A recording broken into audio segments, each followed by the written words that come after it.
নমস্কার গাইস। আজকে আমি যে ক্রিকেটটা নিয়ে বলছি, ঠিক আছে, সেটা হচ্ছে বিরাট কোহলি। বিরাট কোহলিকে যে কেন নিচ্ছে, টেস্ট ম্যাচ আবার হারবে বিরাট কোহলি, সেই আবার 5 রান বানিয়েছে, ঠিক আছে। আমি বারবার বলছি বিরাট কোহলির বদলে যদি সাই সুদর্শনকে যদি নিত, কিছু না কিছু অন্তত রান করতো, কুড়ি কুড়ি কুড়ি কুড়ি 30 রানের উপরেই করতো সাই সুদর্শন। জানি না কেন সাই সুদর্শনকে ফিরিয়ে এনেছে। সাই সুদর্শন একটা সেঞ্চুরি বন্ধ করে দিয়েছে ইন্ডিয়ান ইন্ডিয়ান টিমের হয়ে।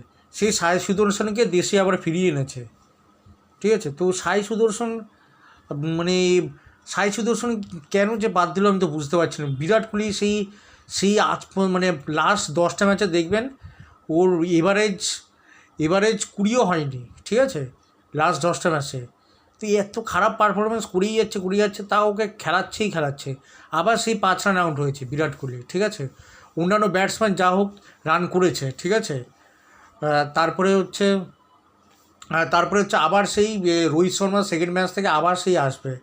তো রোহিত শর্মা বিরাট কোহলিকে বাদ না দিলে ইন্ডিয়ান টিম টেস্ট ম্যাচ কোনো দিন জিততে পারবে না, ঠিক আছে। তো এটা হচ্ছে দেখুন, নীতিশ রেড্ডি কত সুন্দর খেললো। নীতিশ রেড্ডি সবে টি-20 প্লেয়ার, সে পর্যন্ত কত সুন্দর রান করলো ওই পিচে, পার্থের ওই পিচে 20 রান করা মানে 50 রানের সমান। মানে অন্যান্য পিচে যেরকম 60-70 রান হয়, পার্থের পিচে 20 রান করা সেম, ঠিক আছে। তো তো অনেক মানে ও যা রান করেছে ওটা 80-90-এর সমান। 90 মানে ও যা রান করেছে ওটা ওর ডবল রান কাউন্ট দরকার, কেননা পার্থের পিচ পুরো বলিং পিচ, ঠিক আছে। ওখানে ব্যাট করা মুশকিল, ঠিক আছে। ওখানে ওখানে এত সুইমিং কন্ডিশান, ঠিক আছে। তো এই কন্ডিশানে গৌতম গম্ভীর বেশ ভালো একটা অলরাউন্ডার নিয়ে গেছে, নীতিশ রেড্ডি, ঠিক আছে।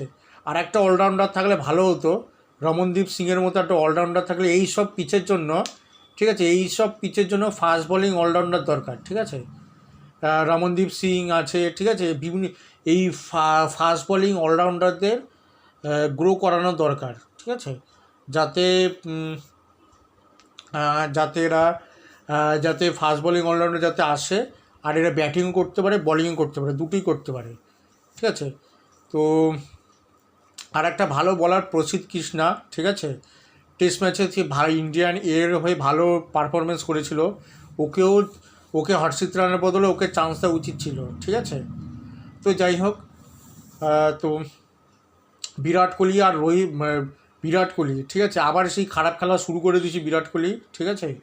আবার সেই টেস্টটা ও আর রোহিত শর্মা একলা মিলেই হারাবে, ঠিক আছে। তো বিশ্বজিৎ ক্রিকেট চ্যানেলটাকে অবশ্যই সাবস্ক্রাইব করবেন, লাইক করবেন।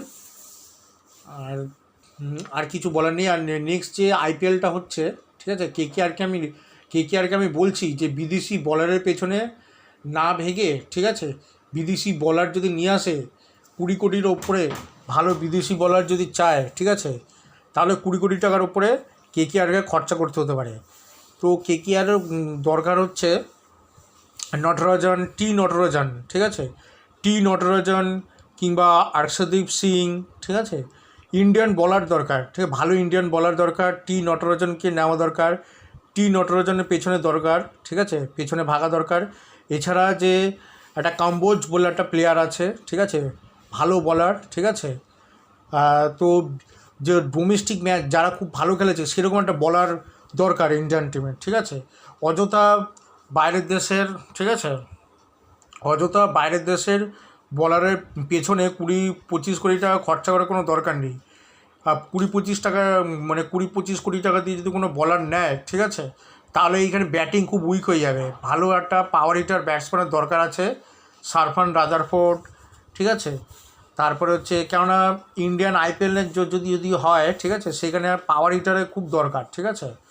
তো সেখানে ইন্ডিয়ান পাওয়ার হিটার বা বাইরের দেশের পাওয়ার হিটার যেরকম লাইম লিভিংস্টোন, তারপরে হচ্ছে ভেঙ্কটেশ আইয়ার, ঠিক আছে, ভেঙ্কটেশ আইয়ার খুবই দরকার। এছাড়া হচ্ছে ফিলিপ সল্ট, ঠিক আছে,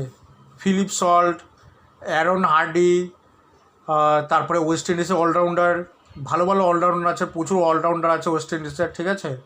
তারপরে সাই হোপ বলে প্লেয়ারটাকেও নিতে পারে, ঠিক আছে, সাই হোপ বলে প্লেয়ারটাকেও ওয়েস্ট ইন্ডিজের একটা ব্যাটসম্যান নিতে পারে, সেও খুব ভালো হার্ড হিট করতে পারে, ঠিক আছে, সাই হোপ, জনসন চার্লস, ঠিক আছে, অনেক ভালো ভালো ব্যাটসম্যান আছে ইন্ডিয়ারও প্রচুর ভালো ভালো ব্যাটসম্যান আছে, হার্ড হিটিং ব্যাটিং করতে পারে।